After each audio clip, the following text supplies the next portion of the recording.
Jesus and Mary.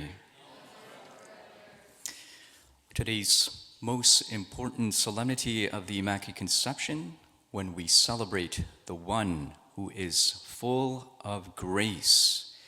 We also, today, in our own little church, celebrate three special graces that comes from Our Lady. The first one is the public display for the public veneration of the faithful of the first-class relic of St. Maximilian Kolbe. So that's going to be in our church somewhere for the public veneration of the faithful, the Saint of the Immaculate.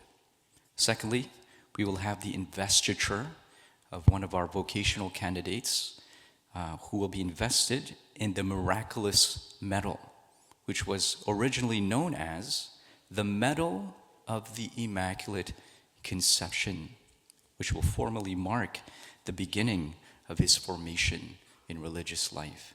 And then lastly, the Apostolic Penitentiary has granted a special, the possibility to obtain a plenary indulgence in commemoration of the 800th anniversary of the Christmas creche to Franciscans in general, and also for the Franciscans of the Immaculate in particular.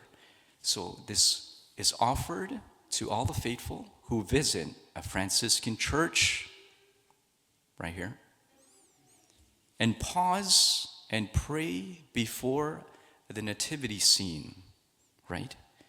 We already have like 5, okay? We already have 5. We're gonna have more probably. So choose the nativity scene, okay? Also, obviously, under the usual conditions of a plenary indulgence. Grace after grace after grace. And all of them are related to the Immaculate Conception of the Blessed Mother.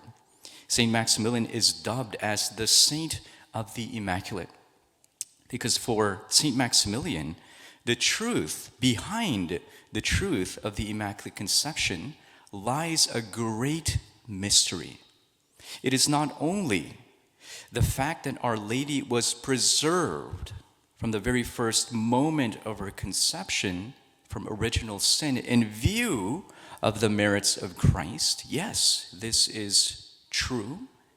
St. Maximilian takes it even further. He sees it as a mystery, a deep, personal, intimate, spousal union between the third divine person of the Most Holy Trinity and the Blessed Virgin Mary.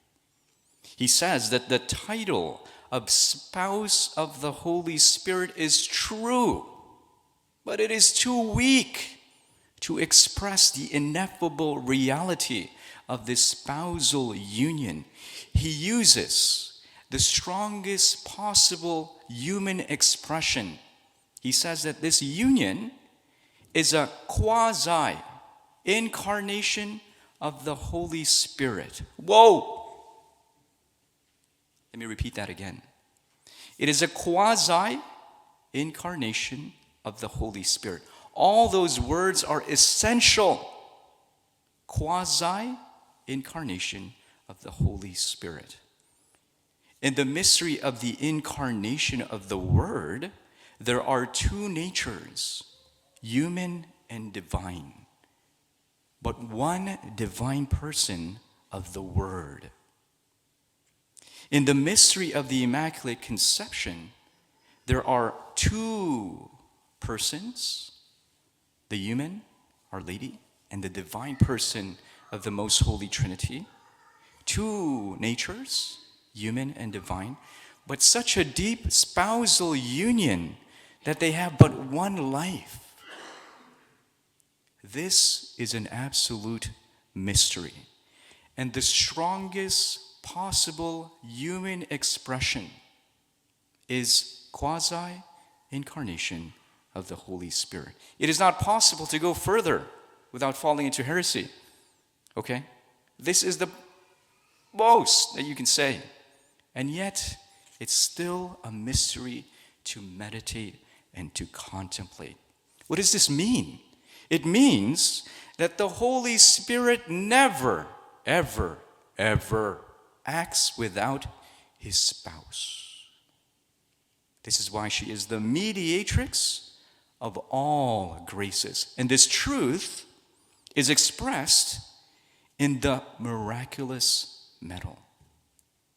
Originally, it was called the medal of the Immaculate Conception, but there were so many graces being obtained through this medal that they called it the miraculous medal. Each and every grace comes from God, the Father, in the Son, through the Holy Spirit, who only acts through the Blessed Virgin Mary. In the miraculous medal, she designed it herself, and the rays were coming out, and those are symbolic of the graces that she showers on her children. If you read True Devotion to Mary, St. Louis de Montfort says that the Holy Spirit is not fruitful within the life of the Most Holy Trinity because there's no other person that proceeds from him. Outside of the intra-Trinitarian life, he is fruitful in his spouse, the Blessed Virgin Mary. And the greatest fruit of her womb is the incarnation. Our Lady is immaculate, as St. Maximin would say, because she was to be the Mother of God. She is the Mother of God because she is immaculate. Just as Advent always leads to Christmas, and Christmas is always preceded by Advent, so too, the Immaculate Conception always leads to the Divine Maternity, and the Divine Maternity is preceded by her Immaculate Conception. This is what St. Francis wanted to see with his own eyes when he made the first Christmas creche in Griswold. This is 1223. And to honor this and to commemorate that anniversary, the Holy See has given this special plenary indulgence possible and offers it to all the faithful for those who visit a Franciscan church, contemplate and pray before the nativity scene. Grace after grace after grace, and it all comes from the one who is full of grace. So today in particular, we thank God that he loves her so much that he preserved her from original sin, making her immaculate. And we thank God that he loves us so much that he gave us the grace to be able to call her our Immaculate Mother.